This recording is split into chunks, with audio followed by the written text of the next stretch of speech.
Motivational speaker എന്ന ലേബലിൽ കേരളത്തിലുടനീളം പ്രത്യേകിച്ച് സോഷ്യൽ മീഡിയയിൽ വിശുദ്ധനായി വാഴ്ത്തപ്പെട്ട ഫിലിപ്പ് മമ്പാടിന്റെ അറസ്റ്റ് കേരള സമൂഹത്തിൽ നൽകുന്ന ഞെട്ടൽ ചെറുതല്ല. ഇത് കേവലം ഒരു വ്യക്തിയുടെ വീഴ്ചയല്ല, മറിച്ച് തരം പോലെ വേഷം മാറുന്ന ഒരു ക്രിമിനൽ ബുദ്ധിക്ക് മുന്നിൽ നമ്മുടെ സമൂഹം എത്രത്തോളം നിസ്സഹായമായി കീഴടങ്ങുന്നു എന്നതിന്റെ തെളിവാണ്. സന്യാസി വേഷം കെട്ടിയ കള്ളന്റെ മാന്യതയുടെ മുഖംമൂടി ഒടുവിൽ അഴിഞ്ഞു വീണിരിക്കുന്നു. ഒരു കൗൺസിലർ എന്ന നിലയിൽ വിശ്വാസമർപ്പിച്ച മാതാപിതാക്കളെയും സമൂഹത്തെയും വഞ്ചിച്ച ഈ കേസിന്റെ ഉള്ളറകളിലേക്ക് കടക്കുമ്പോൾ പുറത്തു വരുന്നത് ഭീതിജനകമായ വിവരങ്ങളാണ്. പലപ്പോഴും പോസ്കോ കേസുകളിൽ വ്യക്തിവൈരാഗ്യത്തിന്റെ ഭാഗമായി കെട്ടിച്ചമയ്ക്കപ്പെടുന്ന വാർത്തകൾ നാം കേൾക്കാറുണ്ട്. എന്നാൽ ഫിലിപ്പ് മെമ്പാടിന്റെ കാര്യത്തിൽ ഇതൊരു വ്യാജ ആരോപണമല്ല എന്ന് പോലീസ് അന്വേഷണത്തിൽ അടിവരയിടുന്നു. പ്രായപൂർത്തിയാകാത്ത, പൂർണ്ണ ആരോഗ്യവതി അല്ലാത്ത ഒരു ഭിന്നശേഷിയായ പെൺകുട്ടിയെയാണ് ഇയാൾ ഇരയാക്കിയത് എന്നത് കുറ്റകൃത്യത്തിന്റെ ഗൗരവം ഒന്നും കൂടെ വർദ്ധിപ്പിക്കുന്നു. പക്ഷെ എന്തുകൊണ്ടാണെന്നറിയില്ല, ഈ ഒരു വാർത്തയുടെ പ്രാധാന്യം പല മാധ്യമങ്ങളും വളരെ പ്രാധാന്യം കുറച്ചാണ് കാണിച്ചത്. 16 വയസ്സുള്ള ഭിന്നശേഷിക്കാരിയായ പെൺകുട്ടിയുടെ കുടുംബത്തിന്റെ വിശ്വാസം ഒരു മഹാനായ കൗൺസിലർ എന്ന നിലയിൽ നേടിയെടുക്കുകയായിരുന്നു ആദ്യഘട്ടം. ഇവിടെ ഇയാൾ ഇരയെ ലക്ഷ്യം വെച്ച രീതി നോക്കുമ്പോൾ 16 വയസ്സുള്ള ഭിന്നശേഷിക്കാരിയായ പെൺകുട്ടിയുടെ കുടുംബത്തിന്റെ വിശ്വാസം ഒരു മഹാനായ കൗൺസിലർ എന്ന നിലയിൽ നേടിയെടുക്കുകയാണ് ആദ്യം ചെയ്തത്.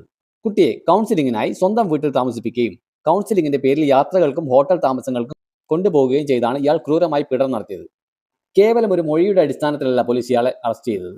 ആഴ്ചകളോളം കുട്ടിയെ വിവിധ തലങ്ങളിൽ പ്രൊഫഷണൽ കൗൺസിലിംഗ് വിധേയമാക്കി ഒന്നിലധികം റൗണ്ട് പരിശോധനകളിലൂടെ കുട്ടിയുടെ മൊഴികളിലെ വസ്തുത ഉറപ്പുവരുത്തിയ ശേഷം മാത്രമാണ് പോലീസ് ഇയാളെ അറസ്റ്റ് ചെയ്തത്.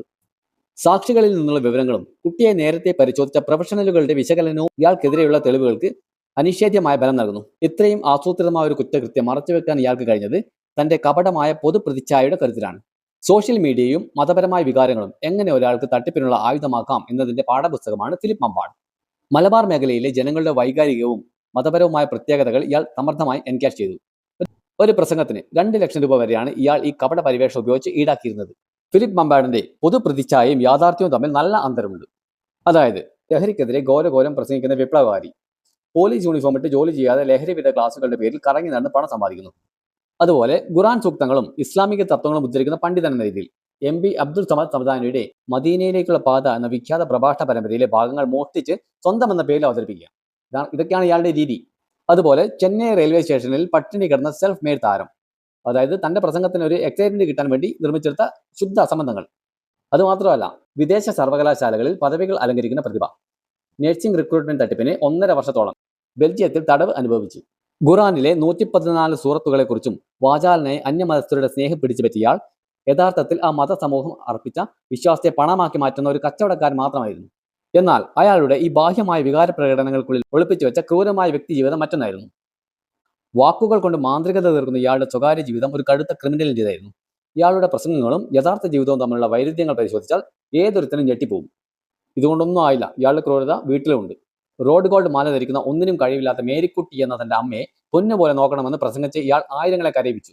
എന്നാൽ മമ്പാട്ടെ വീട്ടിൽ ആ വൃദ്ധയെ ആരും നോക്കാനില്ലാതെ ഒറ്റയ്ക്ക് ഉപേക്ഷിച്ചതായിരുന്നു ക്രൂരമായ യാഥാർത്ഥ്യം. ഡൊമസ്റ്റിക് വയലൻസ് വേറെയും.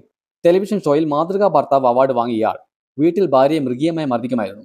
ഒടുവിൽ സഹി കെട്ടാണ് ആ സ്ത്രീ ഇയാളെ വിട്ടുപോയത്. ഇയാൾ പ്രസംഗിച്ച മാതൃകാ ദാമ്പത്യം വെറും തിരക്കഥ മാത്രമായിരുന്നു.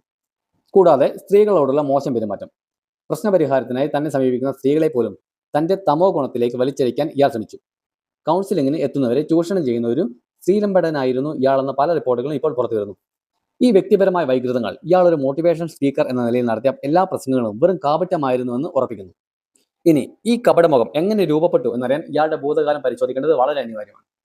സോഷ്യൽ മീഡിയയിലെ താരോദയങ്ങൾക്ക് പിന്നിലെ ഇരുണ്ട വശങ്ങൾ പരിശോധിക്കാൻ മടിക്കരുത് എന്നതിന്റെ തെളിവാണ് ഫിലിപ്പ് മമ്പാട്. പോലീസ് ഉദ്യോഗസ്ഥനായിരുന്ന കാലത്ത് ജോലി ചെയ്യാതെ നടന്നിരുന്ന ഇയാളുടെ തനിനിറം മലപ്പുറം SP ആയിരുന്ന സുജിത് ദാസ് തിരിച്ചറിഞ്ഞു.